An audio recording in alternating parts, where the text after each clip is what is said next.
Hi everyone, welcome to ZyNerd's NEET PG 2022 Information Series.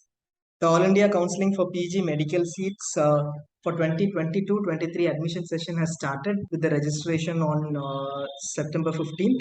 The registration is till September 23rd, 2022. In case you are interested in registering for All India quota seats, which are state government or central government, 50% seats are under to All India Counseling, or for DNB seats which are under NBE, or NBMS diploma seats which are under NB, or deemed university seats, you will register under MCC portal under PG Medical Counseling from September 15th till September 23rd, 12. So, in case you are interested in Armed Forces Medical Services seats, the counseling will happen in AFMC Pune, but the registration is through mcc.nic.in. Anyone who registered for registers in MCC portal during this period alone will be eligible for the physical counseling, offline counseling that happens at AFMC Pune. So, do register under MCC. We'll have a look at a simple demo on what is the different information required and the flow of the entire registration process and the payment details in this video.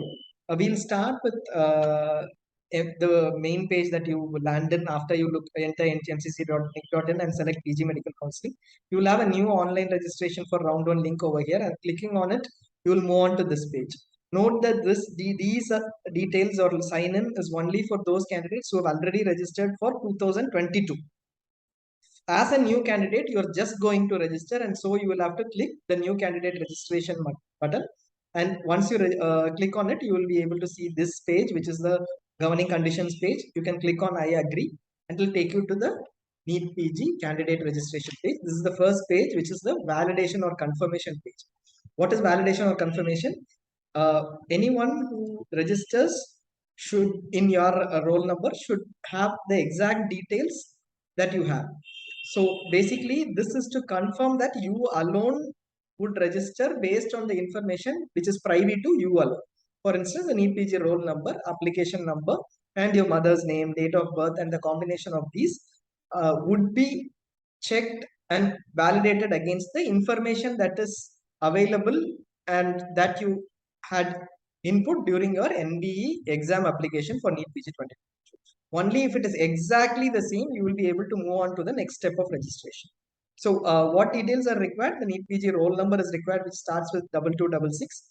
The NEET PG application number, which starts with PG, and the candidate name, which is exactly as in the admit card, with spaces, with initials, with dots, etc. Exactly as in the admit card.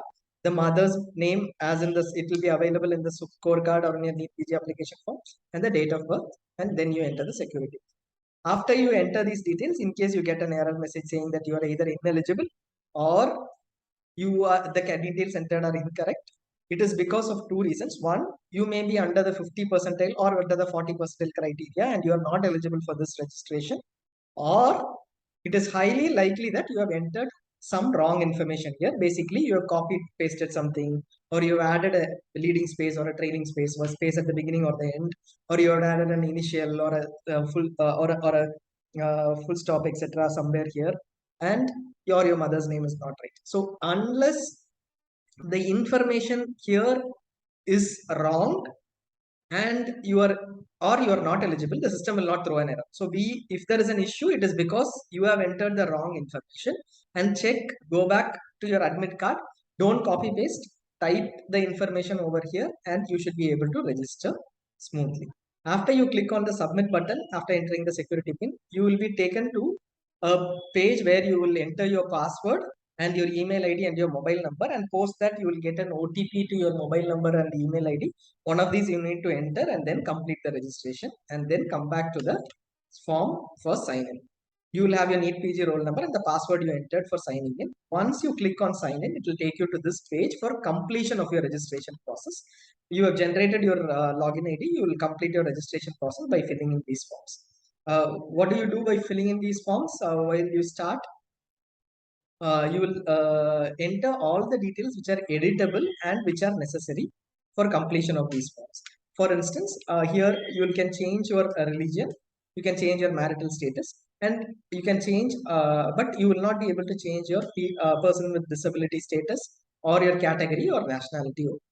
candidates who are looking for change in category, let's say from OBC to general, since you don't have an OBC certificate or EWS to general, etc., there is no option available as of now. But look for an option as after you register. You can look for an option of unlock registration, which was available last year.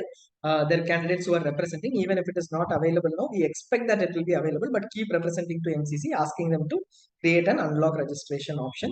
The tab exists menu in the menu bar after you register, but as of now, it is you may not be able to do that till MCC activates that.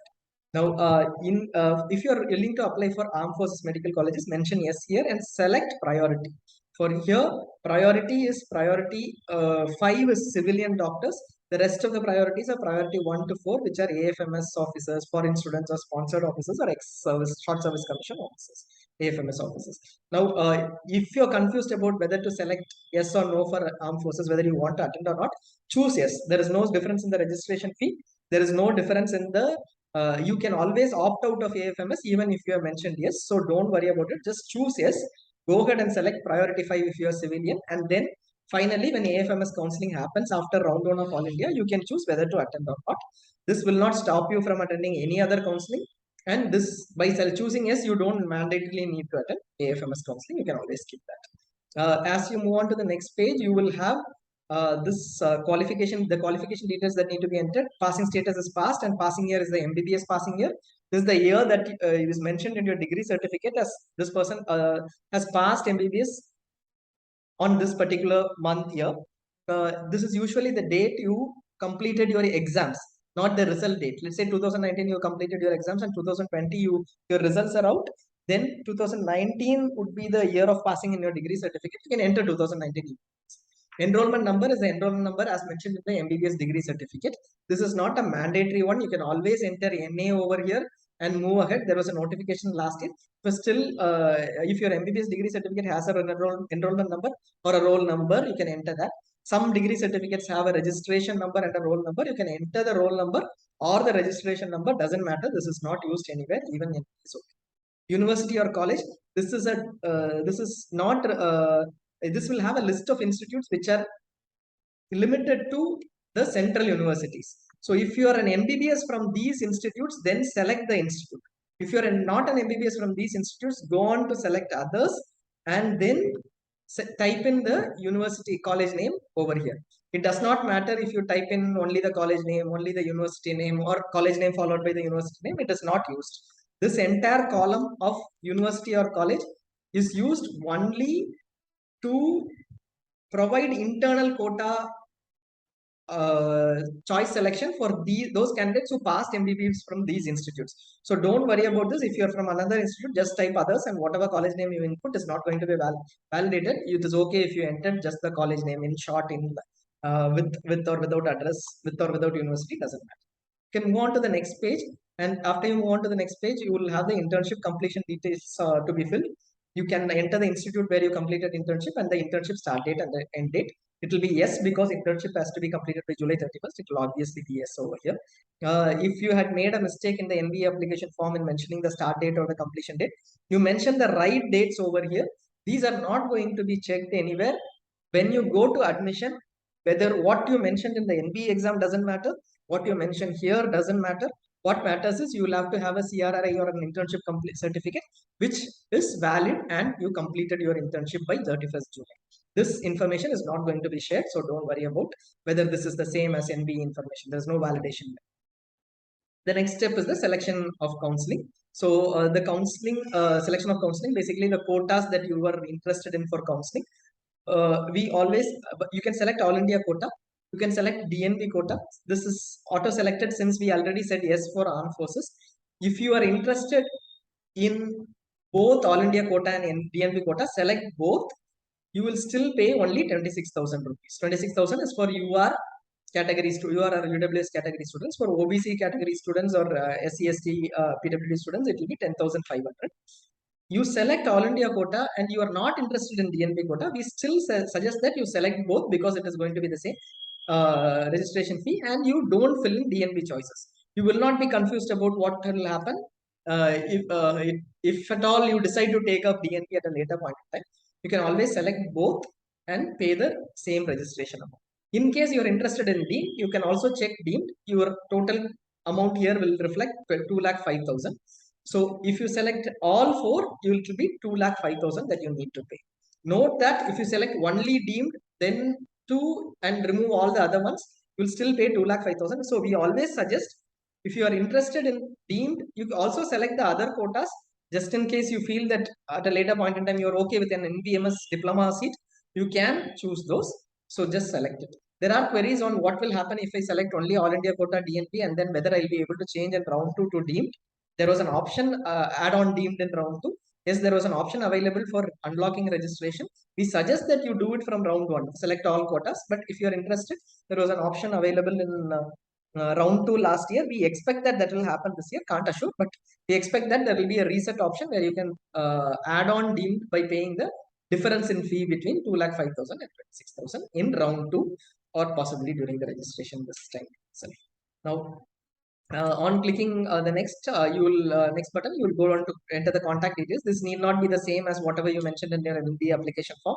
It can be any address which you are currently residing in.